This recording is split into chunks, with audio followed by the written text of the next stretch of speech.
Glad to have you here. We're going to have a lot of fun today, probably because I had a lot of fun putting this together. So if I have fun, you have fun. If I don't have fun, you don't have fun.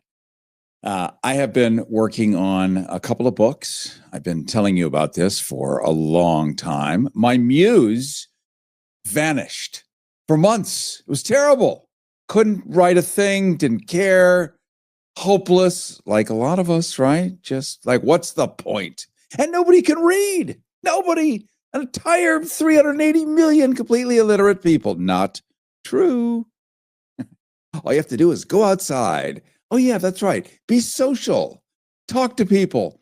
I was over at a guy's house the other day. He had like books stacked up on a table. I was vibrating with you. I was horripilating. So I was eating an omelet, cheap omelet with good stuff in it. And the muse came and visited me, and I started writing, and this is a couple of months ago. So what I'm going to share with you is I've decided to put together a book called A MAGA History of the United States. Yeah, it's satire, but it's based on the true stuff, but it's written in a way where you and I will appreciate it, and so will they without knowing it. So it's a real twisted history. And the reason I'm going to read it to you today is not only is it fun and a departure from just endless hell, though we may open up the phones later, is it helps explain how we got to where we are today. Because if all of this is just an impossible thing to understand, then we do feel hopeless, dejected, and just completely empty. But there's a reason that all of this is even allowed today, that you can skirt the Constitution and the Supreme Court, even if you handpick everyone, can still make a reasonable argument that is reasonable to somebody. It's because of the fundament, the foundation of how this place was put together and who did it. And I'm not talking the founding fathers. I'm going way back to my ancestors who were incredible grifters, the Pilgrims. They were the ultimate triple used car salesman. And I'm not insulting used car salesmen. They're awesome. These were the kind that are in the cartoons. So I'm going to read to you A MAGA History of the United States, as I've written it. It's the utterly deranged story of a brutally funny look at what the Indians, as we still call them for some reason, actually thought when the Pilgrims washed ashore looking like undercooked funeral directors. And it wasn't awe, and it wasn't gratitude, and it wasn't anything involving the word destiny. So we're going to jump into it right now. In understanding how we got to where we are today, it helps to know where we came from.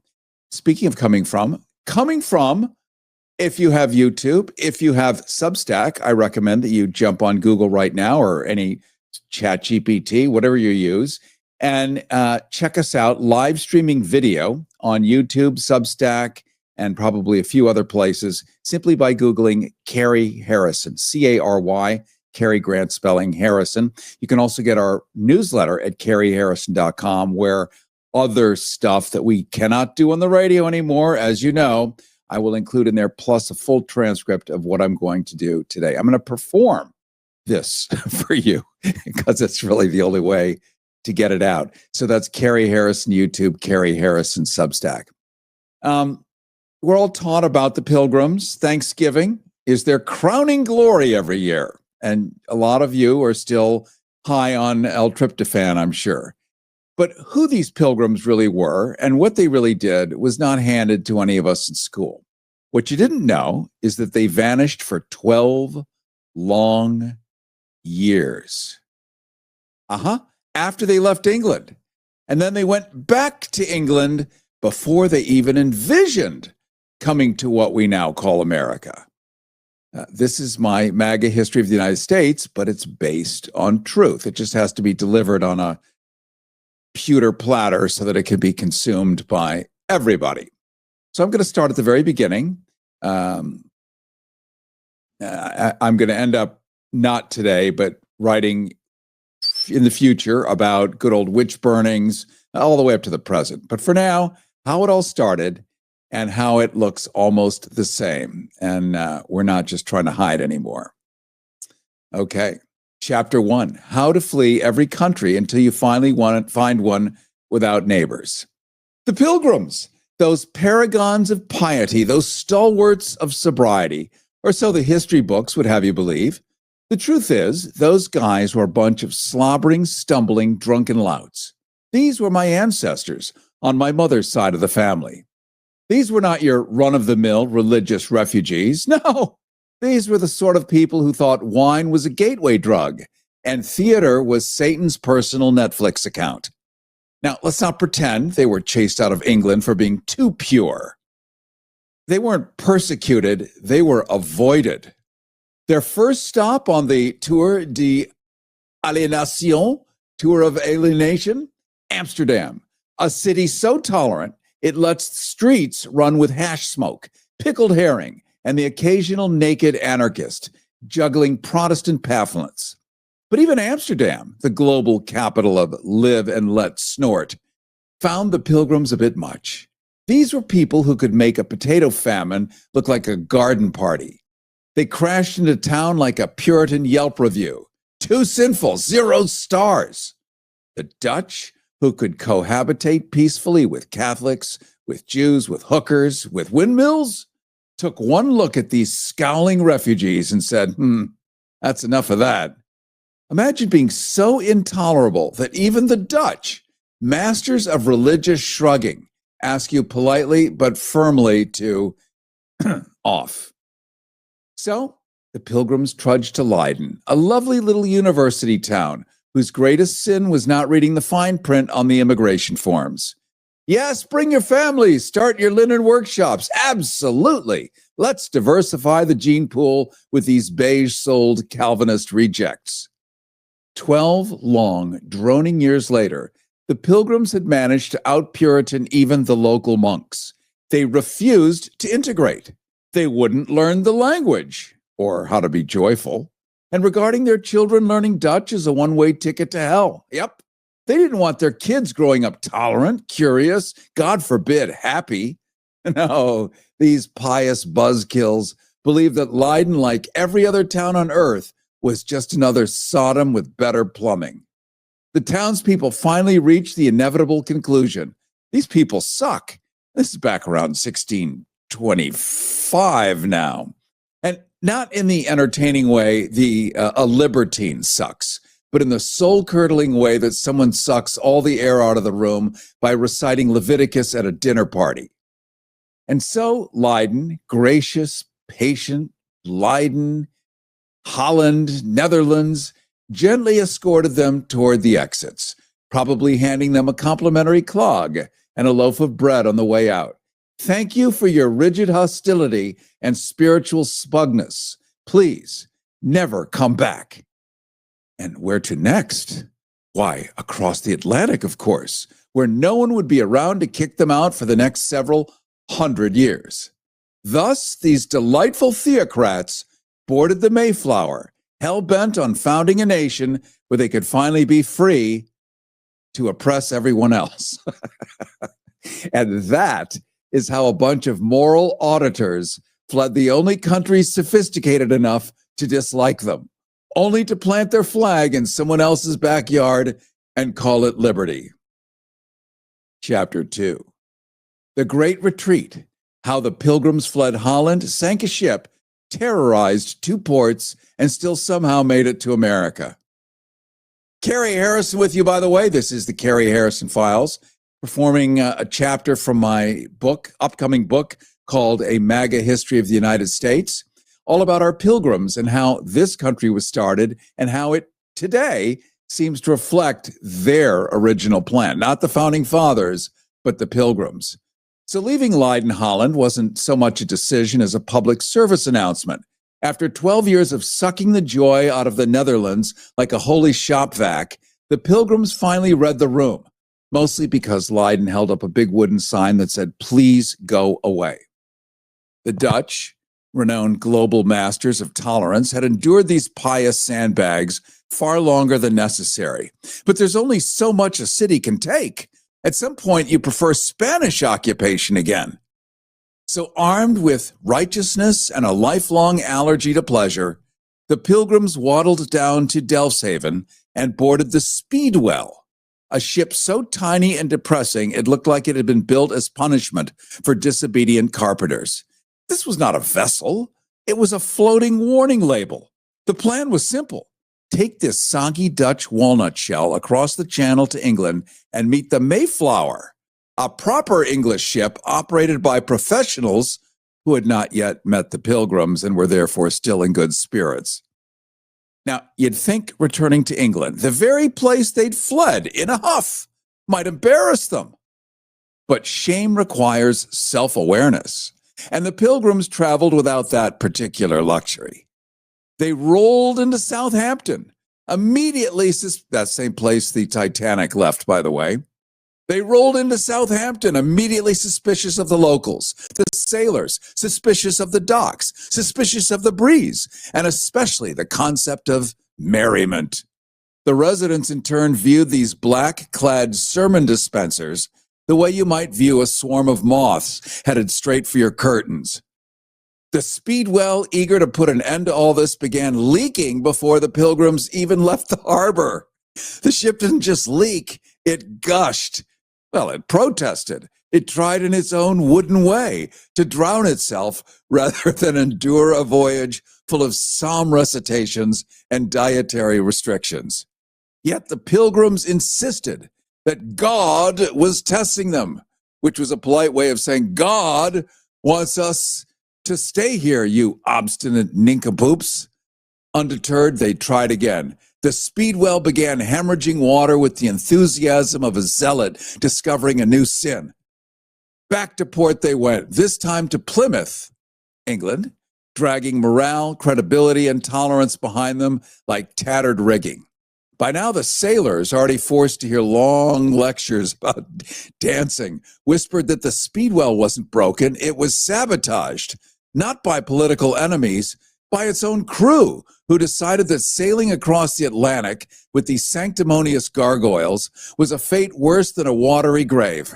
Sabotage suddenly seemed like an act of national heroism.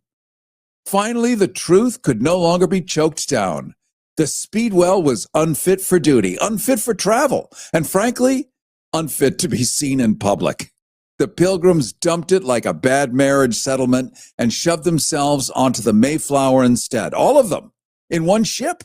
One cramped, groaning, miserable ship, now filled with enough piety to sink a cathedral. Chapter 2a. What the English thought when the Pilgrims came back begging for a boat, or look who's crawling back in a doublet. Picture it. Early 1600s, England, a land knee-deep in mud, monarchs, and merrily burning heretics. It had already tossed the Pilgrims out once for being so self-righteous that they made Anglican bishops look like burlesque dancers. So when this crusty little cadre came back, sallow, sanctimonious, and smelling faintly of Dutch despair, asking for a boat, the reaction was somewhat between baffled amusement and institutional side-eye. You could almost hear the clerk of the Admiralty scoffing into his inkwell. Oh, look, it's the sulking sermon squad. Didn't you lot flounce off to Holland to drown your own piety? What's wrong? Too many cheese wheels and smiling children? The English crown did not love them. The church loathed them. That's the Church of England. Even the other dissenters, the ones living in swamps and muttering about the Pope, thought the Pilgrims were a bit much. Yet here they were again, threadbare, hats in hand, begging for passage through the ocean to start a godly commonwealth, which everyone knew was code for compound full of joyless tyrants with a fetish for stocks. Not the kind on Wall Street, the kind you put your arms and legs in and slam the wood shut. To the English mind, this was the theological equivalent of someone quitting the band because the music was too upbeat, only to show up 6 months later asking for gas money to start their own Gregorian punk collective in the woods. And what do the English say? Well, they'll either die gloriously or come back even more miserable. Either way, we win. The investors, those glorious cigar-chomping proto-capitalists of the Virginia Company, saw an opportunity. Sure, give them a ship. Hell, give them two. One for them and one for their doom. Just make sure they sign a charter and send back fish or furs or whatever passes for revenue in that future wasteland. They handed over the Mayflower like a second-hand van to a family of religious hoarders.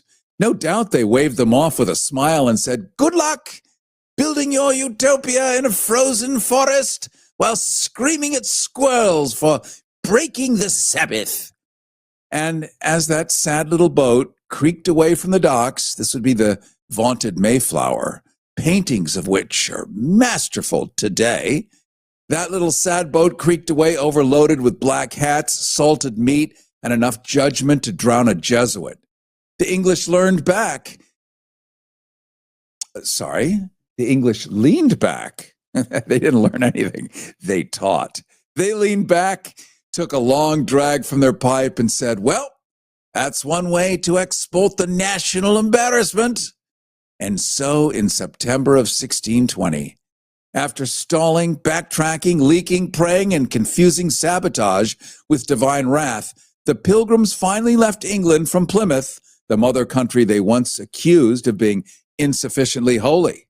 England, upon watching them depart, breathed a sigh of relief so deep it altered the coastal weather.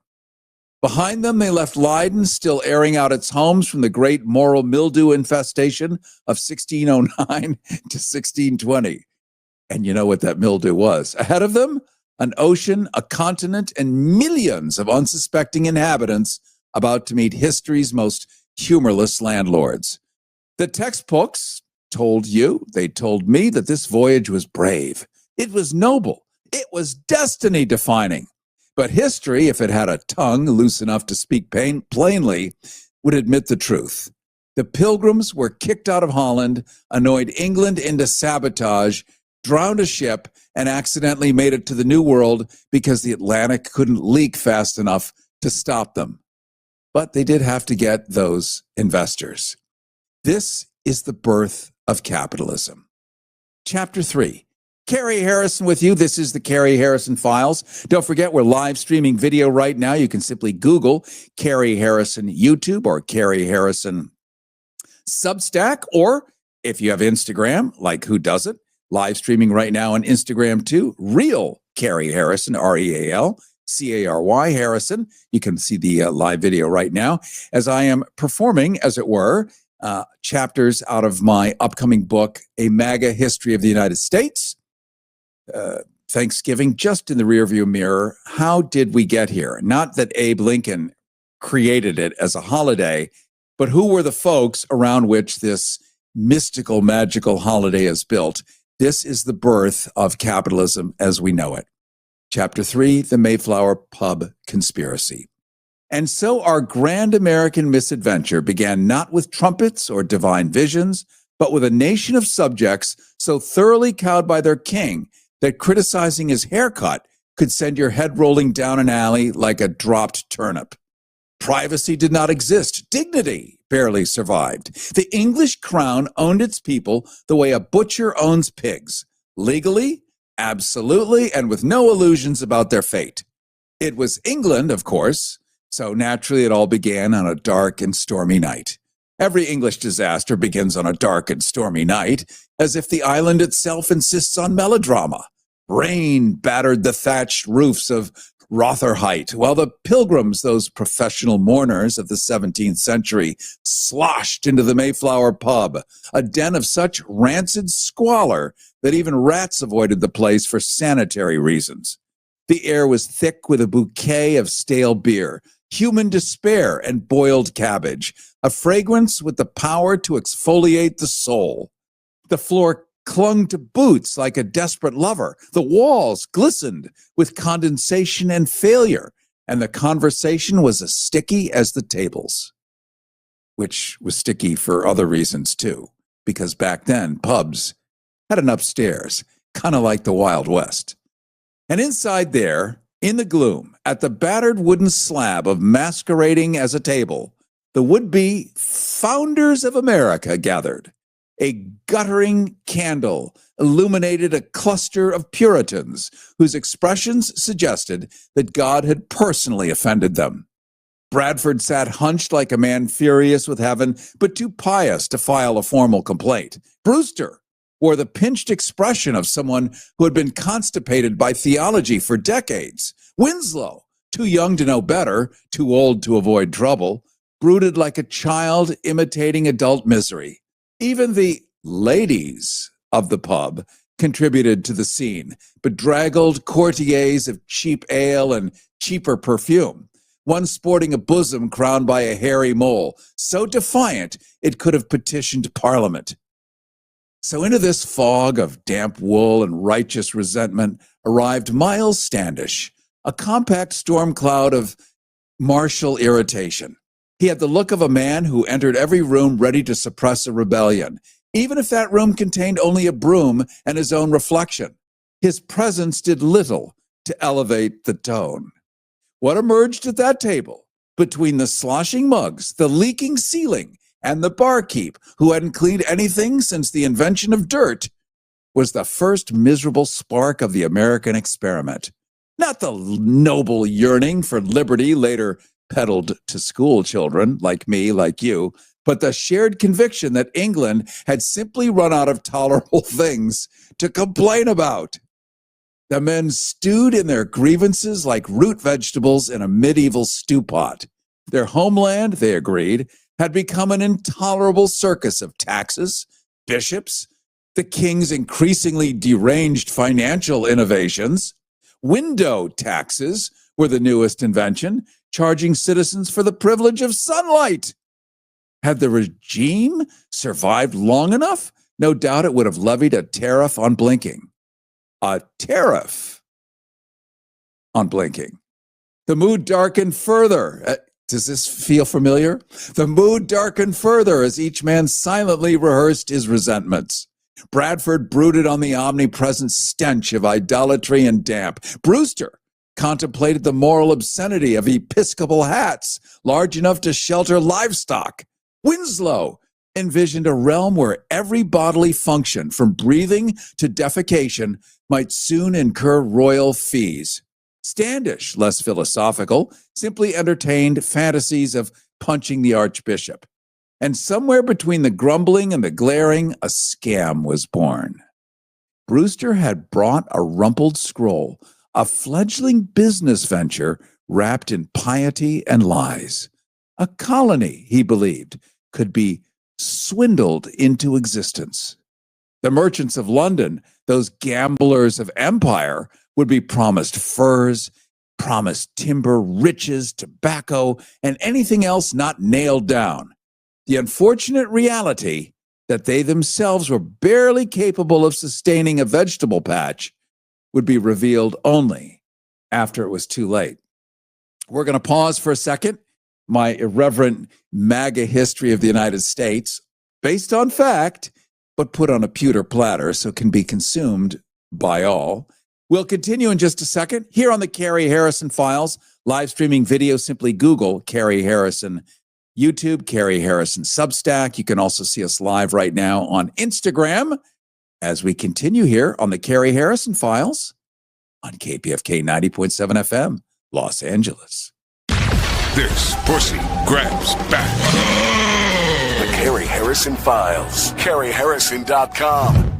If you're living with diabetes and using insulin, you know the pain of pricking your fingers over and over again. Ouch! Well, by wearing a small remote device called a continuous glucose monitor, or CGM, call now and get free shipping of your new CGM, plus we'll bill your insurance for you. 877-282-8102. That's 877-282-8102. 877-282-8102. 877-282-8102.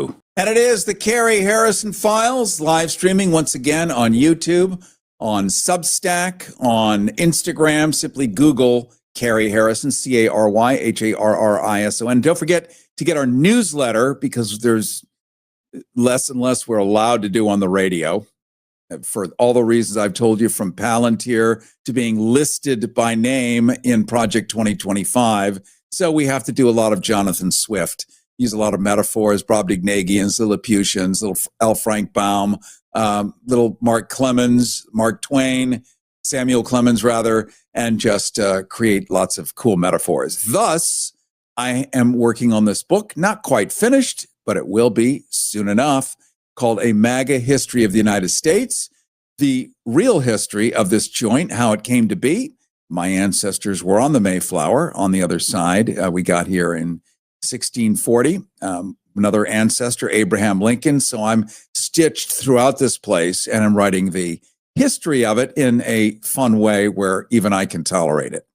We're exploring the original Pilgrims with Thanksgiving fresh in everyone's belly and the birth of capitalism. So these guys were all taught, we're saints. We're not taught much. Mayflower, Pina Colada, whatever the other boat was called. No, this is the story. So here we are inside of London, the merchants drooling, chomping at the bit, gamblers of the British Empire. Remember, they owned the world. The sun never set on the empire, meaning the reach of the British Empire was so far in every direction. Somewhere the sun was still up. That's what that meant. So they were all there to make money. These pilgrims, my ancestors, maybe your ancestors, promised, we're going to bring back all this treasure. They had no idea what was there. But they knew there'd probably be furs. Why not throw in some gold, some diamonds, some of this, some of that, tobacco? And so all this investment was made, and capitalism, American style, slithered into being. Not as a triumph of enterprise, but as a drunken scheme scratched out on a pub table. The Mayflower pub. That's how the boat got named. And it was coated in mildew. It arrived without ceremony. It was lubricated by ale and delusion and immediately sank its teeth into the world's most gullible financial backers. Silence eventually settled over the table, broken only by the barkeep aggressively failing to wash a tankard. Outside, the rain pounded the streets with increasing enthusiasm, as though urging them to get on with their ruinous idea. Winslow, lost in visions of a land free from bishops and window taxes, warmed himself on fantasies of fresh air, open fields, and the occasional public immolation of heretics. Bradford drifted into the comforting thought that if all else failed, at least death by freezing would bring relief from England's clergy. By the time the last call echoed through the pub, the deed was done. The decision had been made. They would flee England not for freedom or virtue, or even destiny, but because they were bored of their grievances and needed new tyrants to despise. These were not fun folks. The New World promised a blank canvas upon which to paint fresh disappointments. They stumbled into the London fog like a procession of damp, delusional prophets. Bradford paused to glare back at the pub, its moldy rafters, its sticky floor, its impressive collection of medical hazards, and imagined it someday revered as a shrine to American origins. And thus, the proto-pilgrims vanished into the mist, drunk on cheap ale, buoyed by worse ideas, and fortified only by the kind of optimism that comes from not understanding the consequences of anything. Behind them, the Mayflower pub resumed its true and necessary purpose, dispensing alcohol to the spiritually unwell and quietly midwifing the next great catastrophe. Chapter 4. The Voyage of the Self-Righteous Sardines. If you're catching the live stream, you're going to see some wonderful illustrations here. You can simply Google Cary Harrison YouTube, Cary Harrison Substack, where you can also get the newsletter that has stuff in it, including the entire transcript of this broadcast, as well as Instagram, of course. You'll be able to see all of this. I am performing my upcoming book, A MAGA History of the United States, where we get to tell the history of this country in a way that you and I were forbidden to ever learn it. So here we are on the Mayflower. History calls it the Mayflower Voyage, but let's be clear. It was a 66-day floating disaster. Imagine stuffing 100 religious malcontents into a leaking wine barrel, giving them a compass and a Bible, and whispering, "Good luck." Then imagine the barrel smells like wet sheep. Welcome aboard the Mayflower. The ship itself was built for hauling barrels, not Bibles. It had no plumbing. The Mayflower had little ventilation and all the charm of a medieval dungeon. Within hours of departure, it became apparent that divine inspiration did not include basic nautical engineering. William Bradford, the default diarist, because no one else could spell, tried to keep morale afloat. He wrote pious entries about faith and fortitude and God's mysterious plan, though he failed to mention the rats or the smell, both of which were omnipresent and growing bolder by the hour. Meanwhile, Brewster turned every bowel movement into a sermon.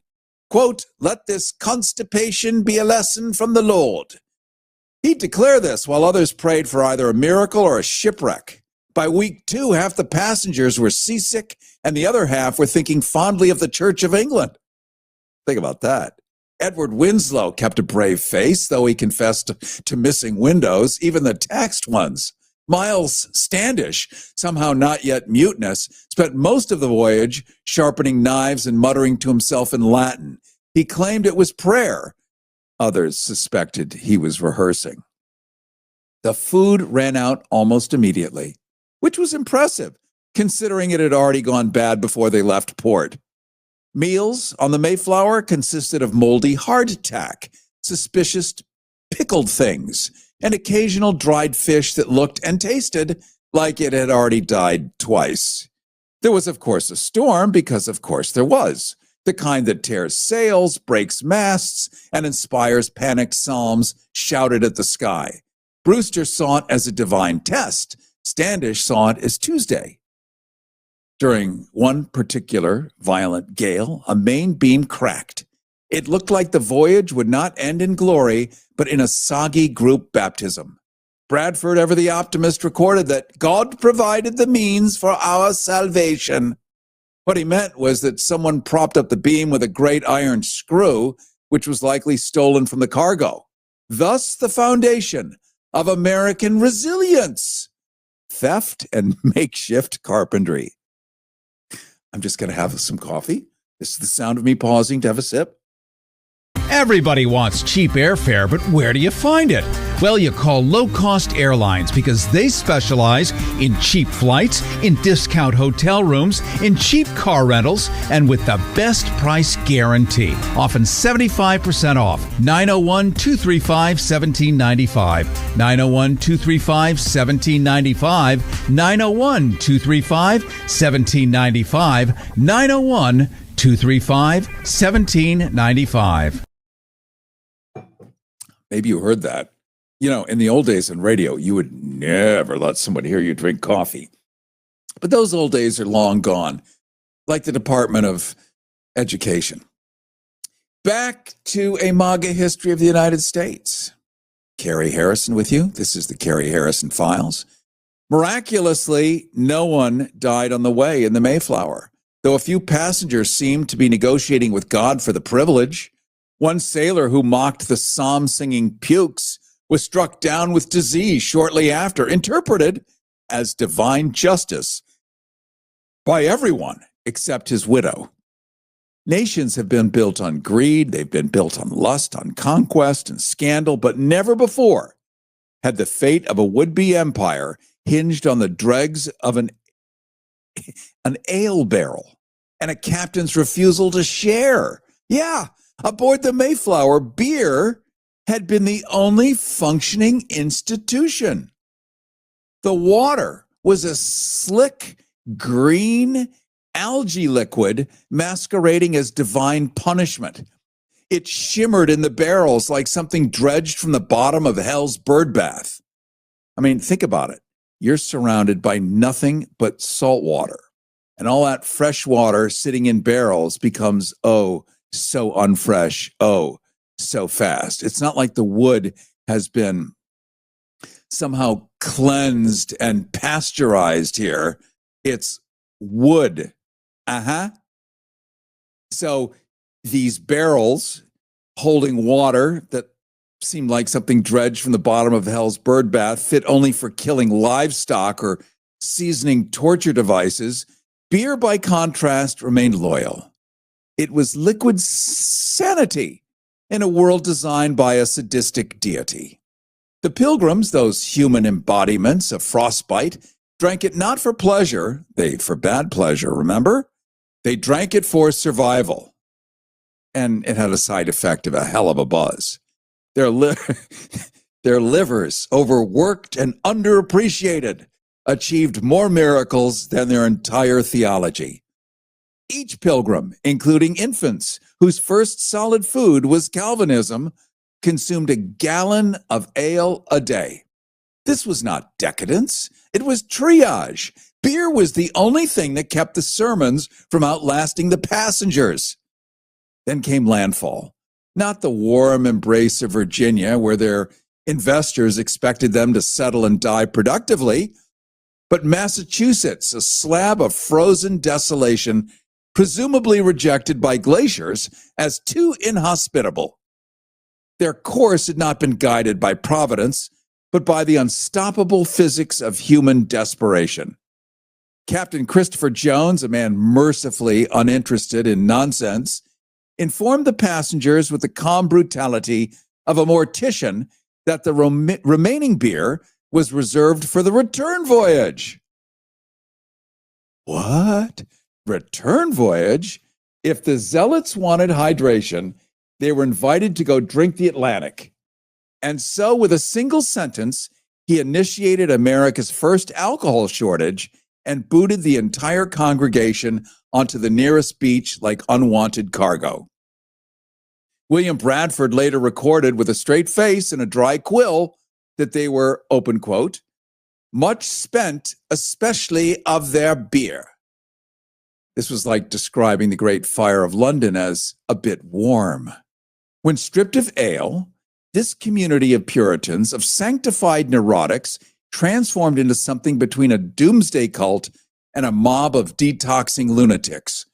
They wandered the shoreline, trembling, whispering scripture at puddles, hallucinating fields of barley, and wondering whether God had finally decided to let them die without the courtesy of drowning them first.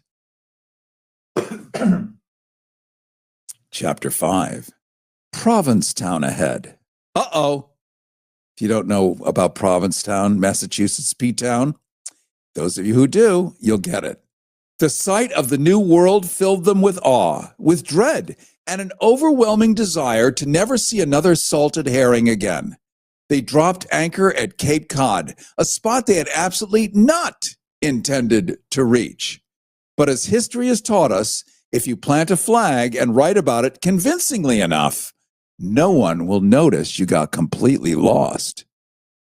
Before setting foot ashore, they drafted the Mayflower Compact, a document that began as a covenant with God and ended up as a passive-aggressive HOA agreement. It was signed by 41 men, several of whom were fantasizing already about mutiny and indoor plumbing. Once sobered up enough to stand upright, the Pilgrims took stock of P-Town, the dunes, the sand, the glittering coastlines, a place shockingly pleasant. Too pleasant, suspiciously pleasant. The women complained the sunsets were sinful.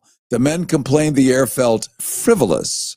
Small children complained simply because they were Puritan children, and complaining was their cardio. Then Elder Brewster, who could sniff out vice at 20 miles, gazed upon the horizon and declared, "This place shall one day fall into the hands of peculiar folk." If only he knew.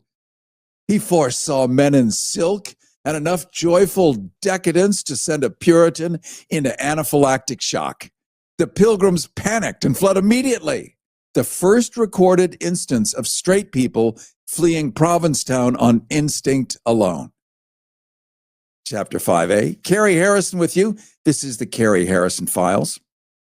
Performing a bit live, the couple of chapters of my upcoming book, A MAGA History of the United States, so that you can appreciate history that we're not taught in school, but done on a pewter platter so that it's consumable by all, especially by me. I spent the entire summer, by the way, tracing the footsteps of the Pilgrims. I went to Holland. I went to Leiden. I went all over the place, saw it all, took lots of cool pictures. But this is audio, so here it is. With some video streaming and some cool illustrations, you can simply Google Cary Harrison YouTube, Cary Harrison Substack, and of course, we're also live streaming video on Instagram. Chapter 5A. I like 5A as opposed to Chapter 6. Land ho again. And so after months of vomiting, of preaching, and involuntary celibacy, popular once again with some, the Puritans arrived, not in triumph, but in a state of collective indigestion. They had reached the promised land, cold, confused, and wildly underdressed. The Pilgrims staggered off the Mayflower, not as triumphant pioneers, but as dehydrated wreckage, pious scarecrows held together by wool, by dogma, held together by the fading memory of barley. After surviving storms and starvation and the psychological torture of each other's company, they now faced a crisis that dwarfed all previous agonies. If you're living with diabetes and using insulin, you know the pain of pricking your fingers over and over again. Ouch! Well, by wearing a small remote device called a continuous glucose monitor, or CGM, call now and get free shipping of your new CGM, plus we'll bill your insurance for you. 877-282-8102. That's 877-282-8102. 877-282-8102. 877-282-8102. The beer was gone. Their faith wobbled, their courage failed, their intestines whimpered. Civilization, such as it was, teetered on the brink because a shipful of religious extremists had finally sobered up. And what did these paragons of righteousness do the moment they landed? Did they build houses? Did they store food? Construct shelters against the New World's winter, which resembled a cosmic insult delivered in icicle form? Nope. First thing they did, they built a brewery. Before housing, before prayer, before sanitation, before even pretending to thank God for letting them survive their own incompetence, they began brewing. Civilization's first structure in Plymouth, Massachusetts, was not a church, but a monument to dehydration-induced panic. From this inaugural brewhouse sprang the entire American character: improvisation, self-deception, reckless optimism, and the firm belief that alcohol can solve anything a constitution cannot. This brewery was not just a building. It was a prophecy. Thus, for want of beer, the Pilgrims lurched into the historical record, not as noble founders, but as the earliest Americans to justify atrocious decisions under the banner of divine purpose. They arrived sanctimonious and sober, a combination that would prove catastrophic for centuries. The great American experiment began not with freedom or faith, but with a hangover so severe, it carved a place in history. I'm just going to throw in a little aside here. Historians, those scholarly taxidermists who stuff the past with cotton and sanctimony, they've spent centuries laundering this episode into a morality play. We know that. They've replaced the brew house with a chapel, the hangover with thanksgiving, and the dehydration-induced panic with piety. The textbooks that you and I were forced to read depict Pilgrims as a group of courageous founders seeking liberty, not as beer-starved zealots stumbling into the wrong continent. But the truth, stubborn and obscene, refuses to die. America began with the shakes, a lie about divine guidance, and the frantic construction of a tavern. Chapter 6, Move Over, We've Arrived. Subtitle, Oh great, more white people, a local's first impressions. Let's now turn our gaze from the dour, mothball-scented pages of Puritan self-mythology and consider, if only for decency's sake, what the actual residents of America thought when this floating congregation of starch and gloom crash-landed on their continent. Imagine you're a member of the Wampanoag in 1620. You've just survived plagues delivered by earlier, slightly smellier European visitors. Half your village has been wiped out by invisible spirits, or as we now call them, germs on tour. You're still grieving, you're still rebuilding, and here comes this wobbly little ship vomiting out a gang of cranky, overdressed cultists who look like funeral directors, but somehow talk more about death. These people arrive cold, starving, dragging their furniture onto the beach like they're staging a dystopian yard sale. And what do they do first? Build a community? Learn the language? Offer thanks? Nope. They rifle through your graves, steal your stored corn, and then have the theological gall to say God gave it to them. The native reaction? Somewhere between pity and profound, what the is this? Now, let's not romanticize the encounter. The natives weren't naive. They saw these Puritan scarecrows and thought, new players on the board. Let's play nice, make a few allies, and maybe not die of smallpox this winter.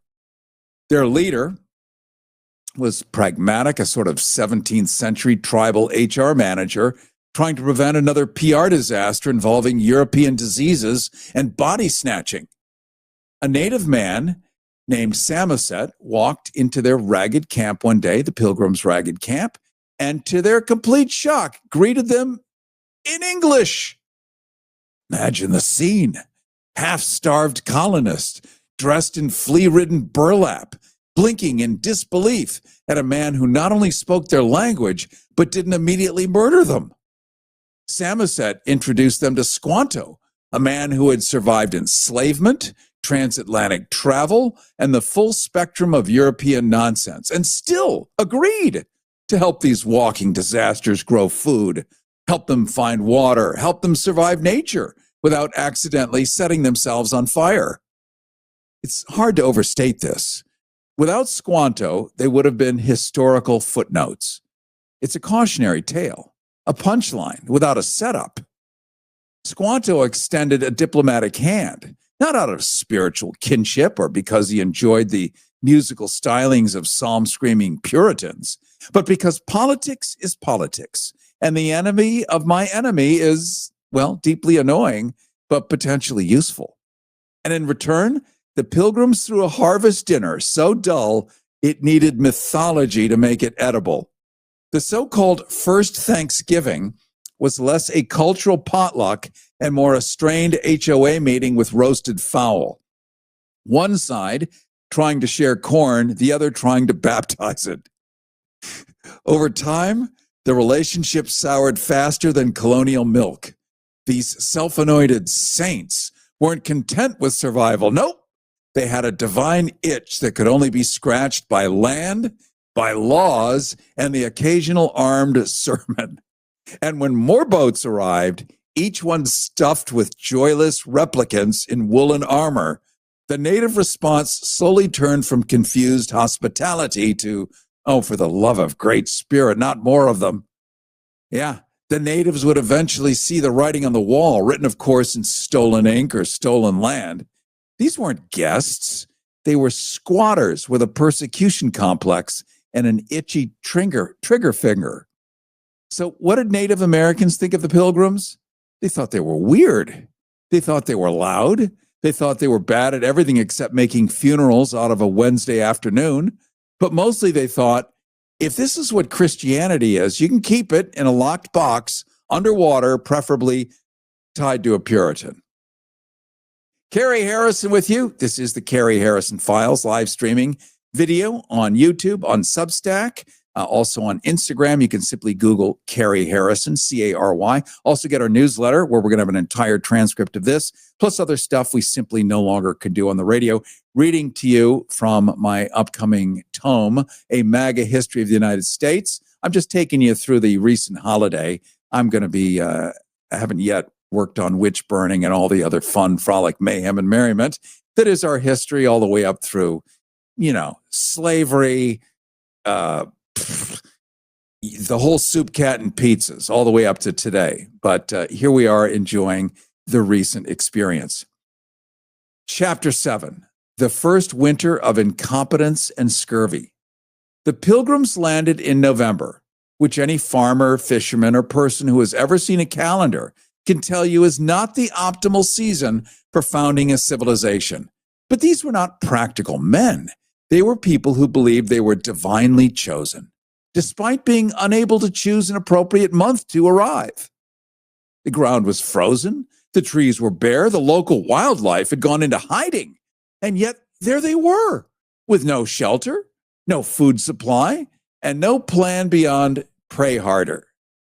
The first order of business was to build homes.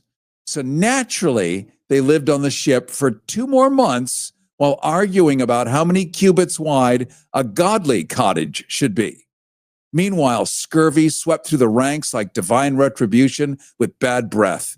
Their diet consisted mostly of salted despair with a side of regret. By January, the Pilgrims had constructed a mighty 3 buildings, 2 of which collapsed in the wind. The third promptly caught fire because someone thought candles and hay made excellent roommates. Miles Standish, meanwhile, spent the winter patrolling the perimeter, looking for anything to stab. Beasts, heretics, time. He was a man out of place, more comfortable with a sword than a shovel, and thoroughly dismayed to discover you can't threaten scurvy into submission.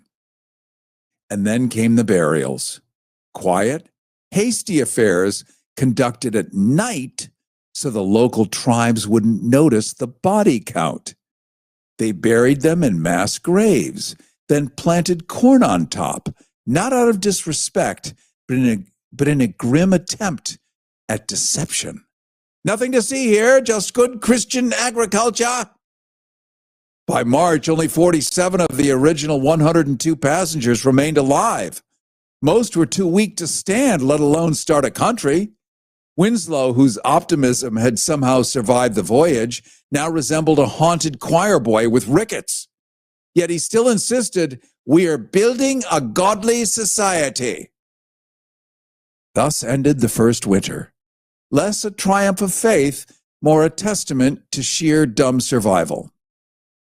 Chapter 8, The First Thanksgiving, a meal, a myth, and a marketing campaign, or how to rebrand colonial hunger as a holiday cheer. After barely surviving the winter frostbite and theological bickering, the Pilgrims stumbled into spring like hungover badgers, emerging from a sermon. They'd buried half the colony, eaten most of the rest, and owed their lives almost entirely to the indigenous people they would later describe as savages. But never mind all that. By autumn, they'd managed through a mix of Squanto's agricultural wisdom, dumb luck, and divine outsourcing to produce a modest harvest. And so they did what any guilt-ridden colonial outfit would do. They threw a feast to celebrate not dying. This was the postcard Thanksgiving of your elementary school reenactments, where shiny buckled hats and smiling cornucopias dance in harmony. Now, this was a 3-day truce meal thrown by a desperate theocracy and attended by a suspicious but patient native tribe that probably thought if we feed them, maybe they'll stop accidentally setting things on fire. Bradford called it a harvest celebration, though it bore a striking resemblance to a victory lap for surviving their own incompetence.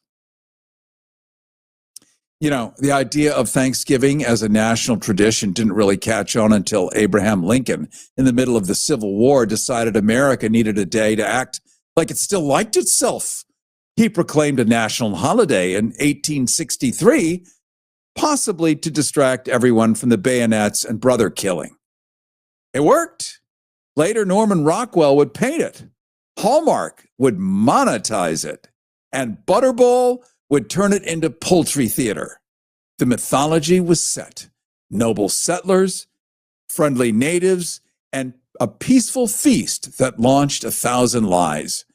In reality, Thanksgiving was the original spin job, turning 3 days of awkward frontier potluck into a sacred national rite, blessed by gravy and seasoned with historical amnesia. So let us raise a glass to the first Thanksgiving, not a symbol of unity, but a masterclass in rebranding.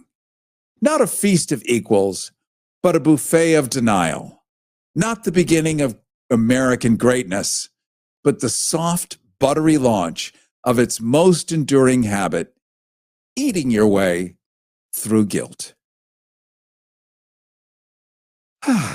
Are you paying too much for term life insurance? There's a tremendous price war among the major term life companies. Rates have dropped dramatically in the past few years. For example, a man age 45 non-tobacco user, $1 million of coverage is only $75 per month, level for the next 10 years. Or a man age 50 non-tobacco user can buy $500,000 of coverage for a monthly premium of only $110, guaranteed not to change for the next 20 years. That's right, level rates for 20 years. And if you're a smoker, we have great rates for you as well. At the Term Lifeline, we specialize in policies of $500,000 and above. So if you're looking for new or replacement term life insurance, call right now for a free quote. Rates and availability may vary by state. Sample rate quotes are based on preferred non-tobacco underwriting exam required to qualify. Call 855-826-7936. 855-826-7936. That's 855-826-7936. Such good, clean fun. At some point when I get through witch burning and all the rest of it, we'll do a little more. Normally, we open the phones for live calls. We are at the last 4 minutes here. And though I'm reading a bunch of comments on YouTube, seeing it here and there, very much appreciate everyone joining. And let me just say how thankful I am, for real, because it does invite us to be thankful, how thankful I am for real that we still get to do this. And when I say still, for years, public radio has been suffering because it's not commercial. You can't just get a car dealership to throw $1 million at you for a, 9-month contract. It just doesn't exist there.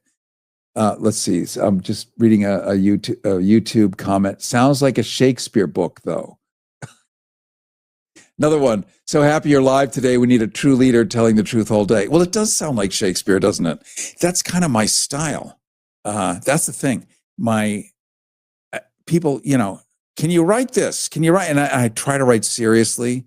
It just doesn't work. I hate it. I just hate it. So, if I could throw in a few fart noises, I'm happy. So it's just the nature of satire and lampoon, I guess. But I'm thankful, back to my point, for you. I'm thankful that we have found a way to stay on the air despite Project 2025, despite FCC that's literally coming after us, despite all the things. We all show up for each other. I show up here for you on my own. I don't get paid, nothing. I mean, I'm bringing 35 years of radio with me, but if I don't do it and others don't do it, it doesn't happen. And then the station goes away. And the station shows up the same way for us. And you show up for me, and I show up for you. And I'm connected to you through a distant, kind of a virtual friendship, but I can feel it. And let me also thank Renee Yawarski, our wonderful technical director, who's in New York, who's handling the video side of things, who is a genius, and what a support system. And also Will, who is competent and good in the control room of KPFK. Thank you, Will. So I really appreciate everyone joining me today. I look forward to seeing you next Friday. We will do something different, that's for sure. But I'm really glad we got to get this out today and understand who we really are and where we really came from and the birth of capitalism as we know it today. Cary Harrison with you. This is the Cary Harrison Files. You can go to CaryHarrison.com and get our newsletter, and I look forward to seeing you next time. Smells like fish. Tastes like chocolate. It's the Cary Harrison Files. CaryHarrison.com.